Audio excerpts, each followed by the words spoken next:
여러분, 우리 사회에서 성공 신화의 인물을 말할 때 세 가지 유형이 있습니다. 첫 번째 유형은 자수성가입니다. 자수성가는 집안이나 부모에게 물려받는 재산 없이 스스로의 힘으로 그 가정을 이렇게 세우는 것을 자수성가라고 말합니다. 두 번째 유형은 부수성가입니다. 부수성가는 조상의 재산이나 부모의 도움으로 성공한 사람들이 자기의 힘이 아닌 부모님의 어떤 도움에 의해서, 조상의 도움에 의해서 이제 부자가 된 사람들을 부수성가라고 합니다. 그리고 제3 번째 성공 유형인 신수성가가 있습니다. 여러분, 신수성가는 하나님의 능력의 손길에 의해서 가문을 일으키는 것을 의미합니다. 지금 시대에는 자수성가한 사람들을 찾아보기가 힘들어졌어요. 옛날에는 개천에 영났다라는 말을 했는데 지금은 개천에 영나기가 거의 불가능한 시대가 오늘 이 시대라고 그래요. 부도 대물림되고 가난도 대물림하는 것을 보았습니다. 부모가 부자면 그 자식도 부자가 되고요. 부모가 가난하면 자식도 가난하게 살 수밖에 없는. 여러분, 많은 신혼부부가 있는데 다 같은 신혼부부가 아니더라고요. 아무것도 가진 것이 없어서 월세로 시작하는 그런 신혼부부가 있는가 하면은 부모의 도움으로 아파트 한 채를 준비해서 처음부터 집을 마련하고 출발하는 그런 신혼부부도 있더라고요. 물론 자기 하기 나름입니다. 좋은 조건에서 출발했어도 주어진 것을 잘 관리하지 못해서 최악의 조건을 만들어가는 그런 사람들도 있더라고요. 부모님에게 정말 많은 유산을 물려받았지만은 그걸 지키지 못하고 마약에 찌들려 사는 최악의 조건을 만들어가는 그런 사람도 있겠지만, 여러분, 그러나 같은 능력이라면, 똑같은 조건과 같은 능력이라면 좋은 조건에서 출발하는 사람이 훨씬 더 유리하다는 것을 우리는 부인할 수 없어요. 달리기를 하는데 출발점에서 달리기 시작하는 사람과 50m, 100m 전에 앞에서 출발한 사람과 어떻게 같을 수 있겠어요? 그런 면에서 보면 우리의 현실은 너무나 부정적이라는, 인간적인 시각으로 보면 한숨이 저절로 나오는 현실 속에서 오늘 우리와 우리 자녀들이 살아가고 있다는 거예요. 하지만 여러분, 우리에게는 소망이 있는 줄 믿습니다. 우리에게는 제3의 유형인 신수성가의 축복이 우리를 기다리고 있어요. 신수성가는 하나님의 능력의 손길에 의해서 가문을 일으키는 것을 의미합니다. 성경은 수많은 신수성가의 복을 받은 모델들을 제시하고 있는데 그 가운데 아브라함, 이삭, 야곱이 그러합니다. 특히 창세기 39장에 나오는 요셉을 보면, 여러분, 요셉은 형들의 미움을 받습니다. 요셉을 미워한 형들은 요셉을 애굽의 종으로 팔아 넘겼어요. 하지만 하나님은 요셉과 함께 하셨고 요셉에게 신수성가의 복을 주셨어요. 그래서 오늘 어린이 주일을 맞이해서 요셉을 중심으로 하나님, 우리 자녀 신수성가의 복을 받게 하소서 라는 제목으로 함께 은혜 받기를 원합니다. 한번 따라서 합니다. 하나님, 우리 자녀 신수성가의 복을 받게 하소서. 하나님, 우리 교회 다음 세대들이 신수성가의 복을 받게 하소서. 하나님, 우리 교회 청년들이 신수성가의 복을 받게 하소서. 아멘. 오늘 말씀에서는 요셉을 향하여 형통한 자라고 말하고 있거든요. 여러분, 먼저 이 형통이라는 단어의 의미는 사전적으로 온갖 일이 뜻대로 된다는 의미예요. 우리말 성경에 보면 이 부분을 그가 하는 모든 일마다 여호와께서 잘되게 해주시는 것. 그러니까 형통하다는 이 단어의 의미를 쉽게 생각하면 하는 모든 일마다 여호와께서 잘되게 하시는 일, 그게 형통이라는 일. 여러분, 사실 형통한 자 된 요셉은 과연 어떤 사람인가? 정말 요셉은 형통한 자가 될 수 있는 자격을 갖추고 있는가? 여러분, 요셉의 아버지는 여러분 잘 알다시피 야곱이에요. 야곱은 여러분도 알다시피 그는 교활한 자, 속이는 자였어요.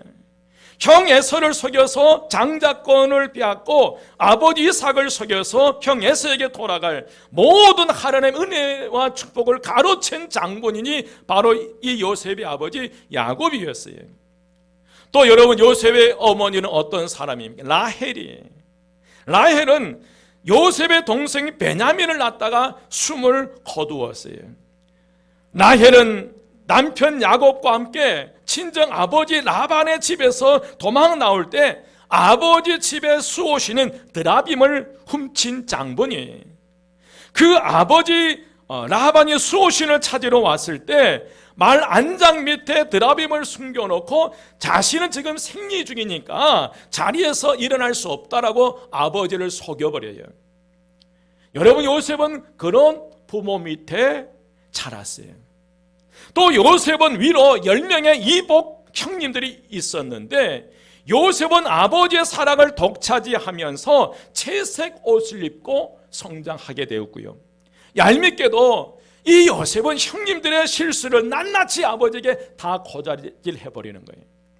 그러다 보니까 이 형들의 미움의 대상이 돼버렸어요. 결국 그로 인하여 형들이 미디안 상인들에게 은 20개를 받고 팔아버렸고요. 미디안 상인들은 애굽의 바로 왕의 신하인 시위대장 보디발에게 이 요셉을 팔아넘겼고, 그래서 현재 오늘 본문에 등장한 요셉은 그의 신분이 다른 거 아닌 노예였어요. 노예에 불과했어요. 그런 요셉임에도 불구하고 오늘 말씀에서 요셉을 향하여 어떤 자라고 고백하는 거예요? 형통한 자라고 해요.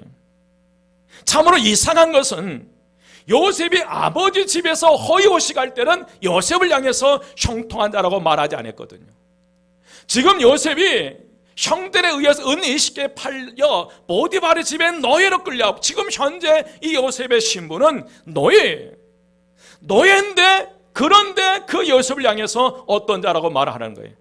형통한 자라고 말하. 이게 가당치라 해요. 노예인데 어떻게 노예가 형통한 자가 될 수 있겠냐 하는 거죠. 그래서 여러분, 이는 형통의 비결은 사람에게 있지 않고 하나님께 있음을 알 수 있어요. 요셉의 형통의 모든 조건을 가지고 있어서 형통한 자가 되는 것이 아니라, 형통의 비결은 사람에게 있는 것이 아니라, 요셉에게 있는 것이 아니라 누구에게 있는 거예요? 하나님께 있어요. 여러분, 우리의 형통의 비결은 목사에게 있는 게 아니에요. 여러분, 목사 앞에 줄 서지 마십시오. 저에게 형통의 비결은 없어요. 여러분, 그 누구에게도 형통의 비결은 없어요. 우리를 형통케 하신 분은 하나님이시에요. 줄서기를 하시려면 누구 앞에 줄 서셔야 돼요? 하나님 앞에 줄 서셔야 돼요. 여러분, 사람 앞에 줄 서지 마십시오. 정치인들 앞에 줄 서지 마십시오. 하나님 앞에 줄 서셔야 돼요. 그래서 여러분, 요셉으로 하여금 이처럼 형통의 사람이 될 수 있도록 만든 비결은 무엇일까? 한마디로 하나님께서 함께 하심으로 해요. 이는 임마누엘 신앙이에요. 요셉은 하나님과 언제나 동행한 사람이었고 어디든지 하나님과 함께 있는 사람이 요셉이었어요. 하나님이 함께 계셨다는 이 한 가지 이유로 요셉은 형통한 사람이 됐어요.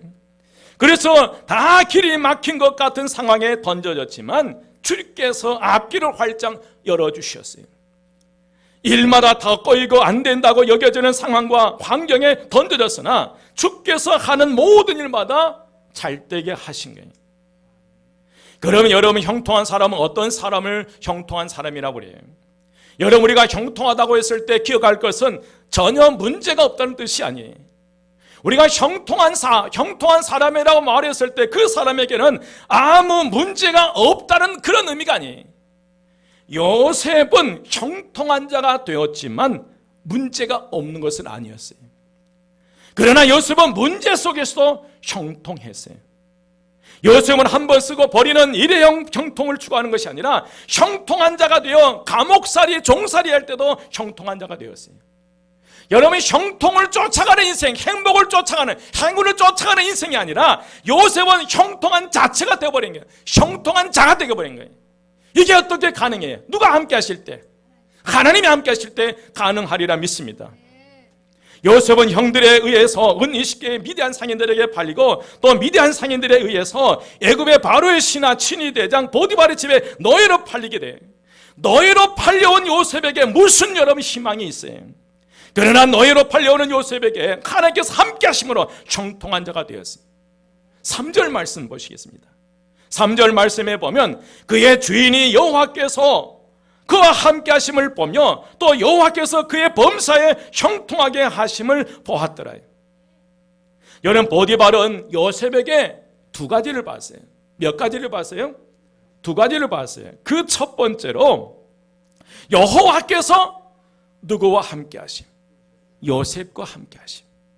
또 하나는 여호와께서 그의 범사에 어떻게 하심? 형통하게 하심을 보한 거예요. 여러분, 요셉의 주인 보디발이 그 자신의 노예에 불과한 요셉을 바라볼 때 두 가지. 이 아이는 누가 함께 하신다?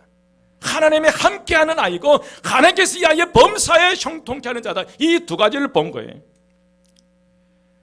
또한 여러분, 요셉은 보디발의 안에 유혹을 뿌리친 결과 감옥으로 들어가게 돼요.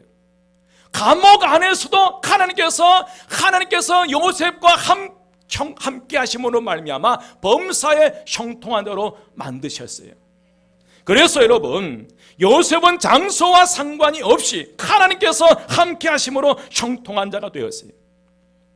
사랑하는 여러분, 요셉은 온갖 우상물이 가득한 보디발의 집에 살았어도 그는 오직 하나님과 동행함으로 형통의 삶을 살았어요.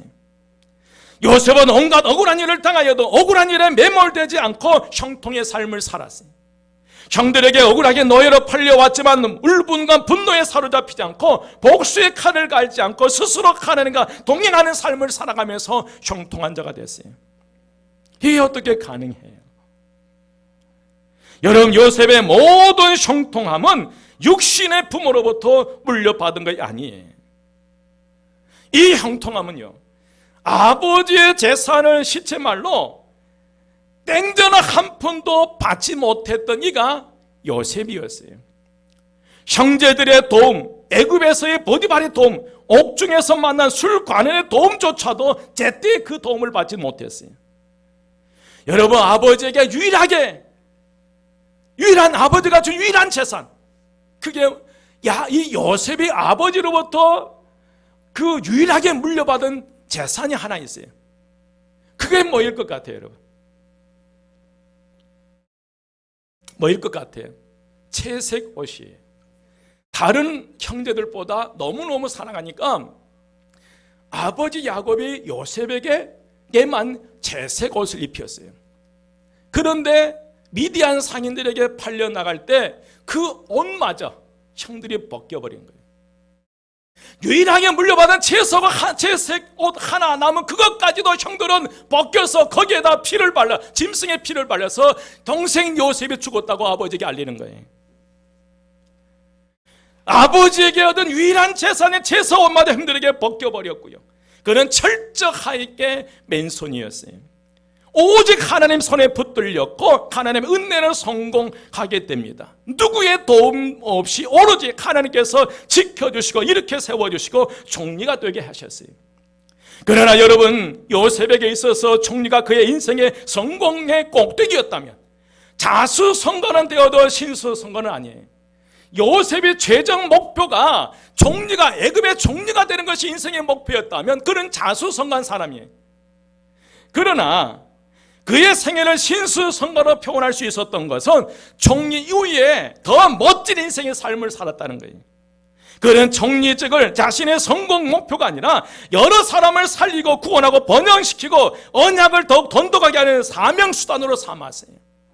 그래서 요셉을 신수성가의 복을 받았다고 얘기해요. 여러분, 우리가 한마음교회가 신수성가의 복을 받기 위해서는 이 교회를 통한 하나님의 뜻을 이루는, 이 지역사회 사랑과 성경으로 감동을 주는 교회로 성장해야 돼요. 정말 저와 여러분이 우리 자녀들의 신수성과의 복을 받았다면 하나님께 주신 건강, 하나님께 주신 물질, 하나님께 주신 그 모든 지혜와 지식을 통해서 영혼을 살리고 생명을 살리고 위로하고 격려하는 믿음의 사람으로 나가야 됩니다. 그게 신수성과의 복을 받은 분이에요. 그게 안 될 때는 자수성가예요. 총리 요셉이 이 애굽의 총리가 최종 목표였고 목적의 성공 목표였다면 그는 자수성가한 사람이에요. 그러나 주신 그 총리적으로 엄청난 일을 해냈잖아요. 사랑하는 여러분, 요셉이 온갖 어려움 속에서도 형통한 자가 될 수 있었던 것은, 여러분 신수성가의 복을 누릴 수 있었던 것은 아버지로부터 물려받은 신앙의 유산이에요. 육신적으로 겉으로 드러난 어떤 그 세상의 유산은 아무것도, 채색 옷까지도 벗겨졌지만 아버지로부터 어떤 물질의 어떤 그 재산 것을 하나도 받지 못했지만, 그러나 요셉은 아버지로부터 뭘 물려받았어요? 신앙의 유산이에요. 신앙의 유산이에요.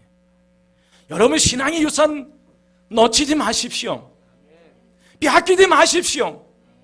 이보다 더 중요한 게 어디 있어요? 내 자녀들에게 이 신앙의 유산을 물려주는 것을 사명으로 삼으셔야 돼요. 또 하나, 아버지의 사랑이었어요. 비록 아버지로부터 아무것도 물려받지 못했지만 아버지의 극진한 사랑, 그 사랑이 요셉에 남아 있었던 거예요. 아버지의 사랑. 여러분, 이 사랑만큼은 우리가 놓치지 마십시다. 사실 요셉의 어머니 라헬은 요셉의 동생 베냐민을 낳으면서 죽었어요. 하지만 요셉은 어머니 라헬이 어렵게 낳은 자식이기에 많은 사랑을 받았어요. 그 부모님의 사랑이, 하나님의 사랑이 모든 고통과 아픔을 이겨내고 형통의 삶을 살아가게 했다는 그 힘과 능력이 된다는 거예요. 여러분, 더 사랑하십시다. 우리 자녀들을 사랑, 더 나아가서 우리 교회 학교 다음 세대를 여러분 사랑해 주세요. 다음 세대를, 이들의 우리 교회, 이 나라의 미래예요. 우리는 반드시 우리 자녀들을, 우리 교회 다음 세대들을 신수성가의 복을 받아 누리는 하나님의 축복의 자녀로 세워가야 합니다. 우리 자녀들을 신수성가의 복을 받아 누리는 삶을 살아가는 하나님의 축복의 자녀로 세워가기 위해서 우리는 기억해야 될 게 있어요. 그게 바로 오늘 본문 골로새서 3장 21절 말씀입니다. 21절 말씀에 보면, 아비들아 너희 자녀를 뭐하게 말지니, 노엽게, 왜 노엽게 하지 말라는 거예요? 낙심할까 함이라. 이 말씀은 여러분, 이 개혁성경 골로새서 3장 21절에 개혁 한글판에는 아비들아 너희 자녀를 경록케 하지 말지니 낙심할까 하노라라고 말씀이 있어요. 여기서 경록하다라는 말은 배가 항해를 하는데 바람을 없앤다는 의미예요. 여러분, 과거의 항해는 바람의 풍력에 의해서 배가 움직였잖아요. 그런데 경록케 하다는 이 단어의 의미는 배가 항해를 하는데 바람은 없앤다는 그런 의미에서 나온 단어예요. 바람이 없으면 배는 앞으로 나갈 수 없어요. 다시 말씀드리면, 자녀를 노엽게 하고 경록케 하는 것은, 상처를 주는 것은 더 이상 배가 항해할 수 있는 힘을 없애버리는 것과 같다는 거예요. 길을 꺾어버리고 용기를 꺾어버리는 것이에요. 지나치게 자녀를 징계하거나 자녀를 잘못된 방법으로 징계해서 자녀의 마음속에 분노를 축소시킨다면 그 자녀는 기가 죽어버린다는 거예요. 그래서 나중에 더 이상 항해할 수 없는 배처럼 인생을 살아갈 수 있는 용기를 상실하고 모든 의욕을 상실해 버린다는 거예요. 그러므로 자녀들을 뭐하게 말지라 노엽게 하지 마라, 경록케 하지 말라는 거예요. 쉽게 말하면 화나게 만들지 말라는 거예요. 마음에 상처를 주지 말라는 거예요. 그러면 우리가 어떻게 해야 될 것인가? 우리 자녀를 하나님의 신수성모의 복을 받아 누는 복의 통로다로 우리가 세워가야 되는데, 우리 자녀들뿐만 아니라 교회 안에 영적 믿음의 자녀들을 우리가 복의 통로다로 세워가야 돼요. 어린이부, 청소년부, 대학생, 청년, 청장년들을 복의 통로다로 우리는 반드시 세워가야 될 줄 믿습니다. 여러분, 신수성가의 복을 받아 누리는 삶을 살아가야 하는데, 그러기 위해서 우리는 하루에 한 번씩 축복하자는 거예요. 하루에 몇 번씩? 하루에 한 번씩요. 우리가 축복할 때마다 하나님께서 들으시고 복을 내려주셔요. 아론이 이스라엘 백성들을 향하여 손을 들어 축복할 때에 그 축복의 말씀을 들어 하나님께서 이스라엘 백성들에게 복을 주신다고 말씀하셨어요. 여러분, 가정에서 부모는 하나님의 축복이 자녀들에게 흘러들어가는 통로예요. 부모로서 자녀를 축복하는 일은 하나님께서 허락하신 특권이요 거룩한 사명이. 부모는 자녀들을 축복의 울타리로 감싸 안아야 돼요. 여러분, 교회 안에서 여러분들은 어린이부, 청소년부, 대학생, 청장년들에게 은혜와 축복의 물줄, 그 축복이 흘러내려가는 축복의 통로자가 되어주셔야 돼요. 여러분, 오늘 하나님의 은혜와 축복이 오늘 저와 여러분을 통해서 다음 세대들, 우리 청년들, 우리 청장년, 우리 어린 그들에게 은혜와 축복이 흘러내려가는 복의 통로자가 되시기를 주의 이름으로 축원드립니다. 여러분, 한번 생각해 보십시오. 아론이 이스라엘 백성들을 축복했던 민수기 6장 24절 26절 말씀에 자녀들 이름을 넣어서 축복해 준다면 그에게 얼마나 큰 은혜가 되겠어요. 제 아이들의 이름을 넣어서 오늘 여러분 나누어드린 코팅에서 나누어드린 이제 가시면서 받아가십시오. 민수기 6장 24, 26절 말씀 이렇게 한번 넣어봤어요. 여호와는 지성이에게 복을 주시고 지용리를 지키시기를 원하며 여호와는 그의 얼굴을 지연에게 비추사 은혜 베푸시기를 원하며 여호와는 그의 얼굴을 예림과 빛나에게로 향하여 드사 평강 주시기를 원하노라. 두 며느리까지 한번 넣어봤어요.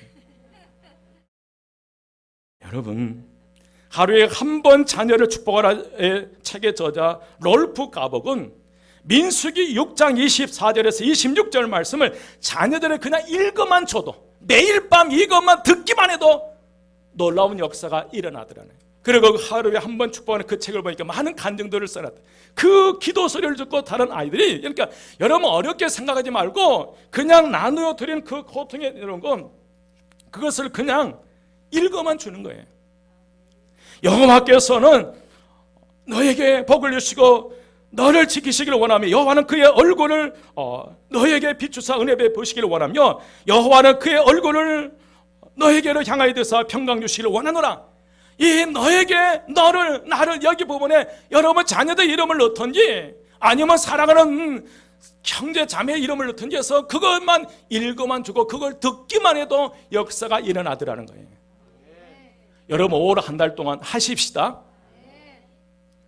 모르게 엄청난 기적은 일어날 수도 있어요. 그러나 그렇지 않을 수도 있어요. 그러나 누가 개입하신다는 거예요? 하나님이 간섭하기 시작한다. 우리가 축복하기 시작하면 내 자녀를 위해서 사랑하는 부모님을 축복하고 내 사랑하는 육신의 형제 자매를 위해서 우리 한마음교회 성도들 교우들을 위해서 믿음의 동지들을 위해서 우리가 축복하기 시작하면 하나님께서 역사하셔요. 하나님께서 움직이시기 시작하고 하나님이 지키시는 역사가 일어나리라 믿습니다. 이 엄청난 축복을 왜 포기하세요? 놓치지 마십시오. 오늘 은혜 받았다라고 끝내지 마시고 한번 해보십시다. 저는 2005년 8월부터 지금까지 16년간을 저녁마다 자녀들 축복하고 있어요. 자녀들이 집에 있을 때는 반드시 머리에 손을 얹고 축복 기도를 해줬고요. 멀리 떨어져 있을 때는 자녀들의 전화 통화를 해서라도 축복 기도를 해줘요. 요즘은 내가 미쳐 있고 있을 때 자녀들이 전화해서 축복 기도 해달라는 거예요. 저는 주로 역대상 4장 10절 말씀을 인용해서 축복합니다. 주께서 내게 복을 주시려거든 나의 지역을 넓히시고 주의 손으로 나를 도우사 나로 환난을 벗어나 내게 근심이 없게 하소서. 여러분 반복된 기도예요. 16년 동안 똑같은 기도였어요. 똑같은 기도 전혀 변함이 없이요. 어쩌면 우리 자녀들에게 진부할 수도 있어요. 그러나 오늘 이 말씀 제가 했던 그쪽 주께서 내게 복을 주시려거든 나의 지역을 넓히시고 주의 손으로 나를 도우사 나로 환난을 벗어나 내게 근심이 없게 하옵소서. 우리 자녀를 근심이 없게 하옵소서. 매일 밤 똑같은 기도 진부할 수 있어요. 그러나 저는 믿어요. 누가 역사하신다는 거예요? 하나님이 역사하시죠. 여러분 포기하지 마십시오. 부모는 반드시 자녀들 축복할 권리가 있고 이게 우리의 사명이에요. 여러분 교회 안에 믿음의 선배님들은 믿음의 후배들을 축복할 사명이 있어요. 다음 세대들이 여러분들의 축복을 받고 우리 다음 세대들이 자라야 돼. 어린이 주일학생들, 이 청소년, 대학생, 청년들이 여러분들의 사랑을 먹고 자라야 된단 말이에요. 그 사랑을 먹고 자랄 때 이 아이들의 사회에 나가서 망가지지 않아요. 깨지지 않아요. 무너지지 않아요. 여러분 요셉을 보십시오. 비록 형들에 의해서 노예로 팔렸지만 너무나 억울하고 원통하지만 그러나 하나님의 사랑, 아버지의 사랑이 그 중심에 있었기 때문에 결코 무너지지 않았어요. 여러분의 자녀들이 여러분 곁을 떠나기 전에 사랑을 주십시오. 설령 부모님의 사랑을 받지 못했다면 포기하지 마십시오. 오늘 저와 여러분의 하나님의 사랑이 있어요. 하나님의 사랑이 있고 여러분 믿음의 선배들이 이 자리에 앉아 계신다는 거예요. 우리 장로님, 권사님들, 우리 안수입사 앉아 계세요. 여러분 힘들면 장로님 찾아, 장로님 기도 좀 해주세요. 권사님 기도 좀 해주세요. 내가 힘들어 죽겠어요. 못 살겠어요. 죽겠어요. 권사님 기도 좀 해주세요. 장로님 기도 왜 이걸 못해요? 목사님 기도 좀 해주세요. 정말 죽겠어요. 여러분 하셔야 돼요. 저는 포기하지 않았으면 좋겠어요. 오늘 사랑 우리 한마음 성도 여러분, 우리 자녀 우리 한마음교회 다음 세대들 하나님의 신수성의 복을 받아 누리는 하나님의 자녀로 세워가야 될 줄 믿습니다. 그게 오늘 저와 여러분이 주신 사명이에요. 우리 자녀들이 늘 많이 사랑하시고 앞으로 한 달 동안 자녀를 위해서 매일 밤 기도하십시오. 듣든지 아니 듣든지 잠자는 아이들 귀에 이걸 읽어주십시오. 그리고 예수 이름으로 기도합니다. 아멘. 똑같은 기도예요. 저는 16년 동안 해왔더니 그러나 그것이 역사가 일어나야 해요. 여러분 또 하나 내 자신을 위해 올 한 달 동안 내 자신을 누구를 위해서요? 내 자신 상호나 하면서 하는 거예요. 그럴 때 놀라운 역사가 일어나리라 믿습니다. 그래서 내 자녀 교회 안에 다음 세대를 위해서 또 믿음의 동지들을 위해서 또 육신의 형제 자매를 위해서 마음껏 축복하는 그런 올 한 달을 통해서 놀라운 변화 역사가 일어나시기를 주의 이름으로 축원드립니다. 이런 코팅된 그 말씀을 필경대 위에 놨기 때문에 필요하신 분들은 받아가시고요. 기도드리겠습니다. 길이요 진리요 생명이 되신 우리 주 예수 그리스도의 은혜와 하나님의 크신 사랑하심과 성령님의 감화 감동 충만 역사하심이 하나님과 함께하는 임마누엘 신앙을 통해서 형통한 자가 되게 하시고 하나님의 신수 선거의 복을 통해서 선한 영향을 끼치기 원하는 저희 모든 성도들 머리위와 그 가정과 교회와 이 지역사회와 이 나라의 민족 위에 지금부터 영원까지 함께 하시기를 간절히 축원드리옵나이다. 아멘.